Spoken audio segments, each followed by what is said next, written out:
चीन किसी के साथ जंग में नहीं उलझना चाहता, खासकर अमेरिका के साथ। लेकिन वो दुनिया में नंबर 1 आर्थिक शक्ति बनने की महत्वाकांक्षा रखता है।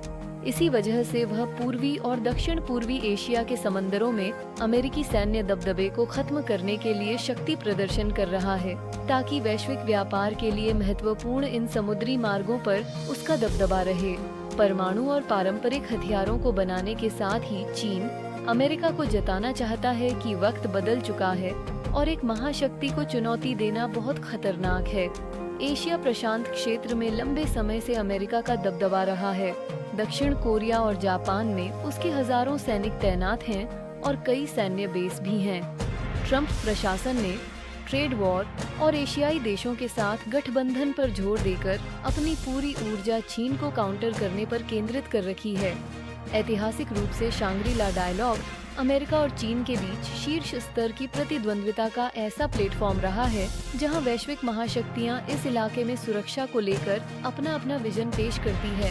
इस बैठक की शुरुआत शुक्रवार को सिंगापुर में शुरू हो रही है और एशिया के मुख्य रक्षा सम्मेलन में शिरकत करने के लिए सैन्य प्रतिनिधियों और राजनीतिक नेताओं का यहां आना शुरू हो गया है।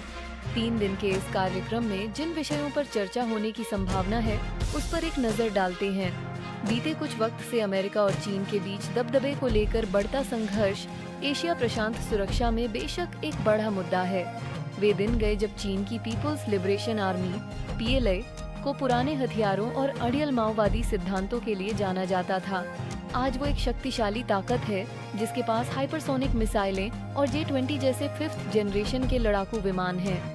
इसकी नेवी के पास दुनिया में सबसे अधिक युद्धपोत हैं और इस मामले में इसने अमेरिका को भी पीछे छोड़ दिया है।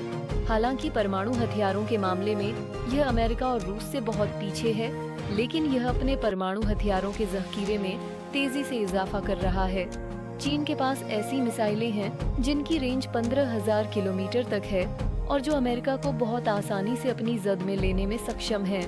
टोक्यो के दक्षिण में योकोसुका में अमेरिका के युद्धपोतों का 7वां शक्तिशाली बेड़ा है और यह भी इस क्षेत्र में अब समुद्री दबदबे की गारंटी नहीं दे सकता।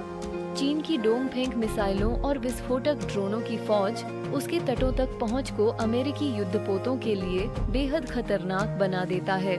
माना जाता है कि चीन पश्चिमी प्रशांत क्षेत्र से अमेरिकी सेना को पीछे धकेलने की योजना पर काम कर रहा है। ताइवान एक उदार, स्वशासित, पश्चिम समर्थक लोकतंत्र है जिसे चीन के राष्ट्रपति शी जिनपिंग ने जरूरत पड़ने पर बलपूर्वक वापस लेने की कसम खाई है। भौगोलिक आकार छोटा होने के बावजूद इसका आर्थिक महत्व है। हमारी तकनीक को ताकत देने वाले दुनिया के 90% से अधिक हाई एंड माइक्रोचिप्स और सभी महत्वपूर्ण सेमीकंडक्टर का उत्पादन करता है।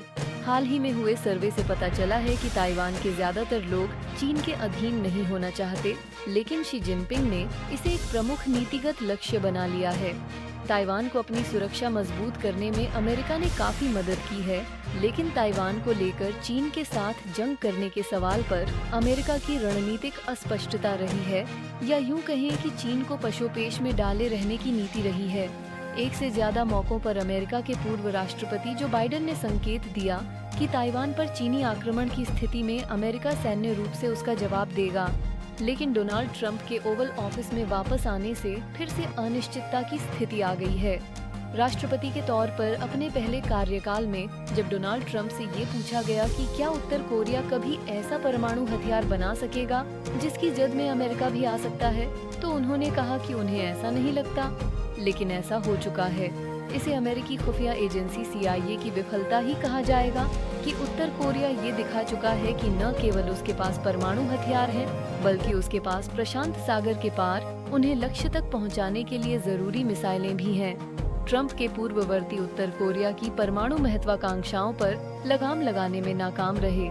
इस बीच माना जा रहा है कि अलग थलग किए गए और आर्थिक रूप से पिछड़ा माने जाने वाले इस देश के पास कम से कम 20 परमाणु हथियार हैं। साथ ही उत्तर कोरिया के पास एक विशाल और अच्छी तरह हथियारों से लैस एक सेना भी है। इसी सेना का कुछ हिस्सा उत्तर कोरिया के supreme leader Kim Jong Un ने यूक्रेन से लड़ने में रूस की मदद के लिए भेजा है।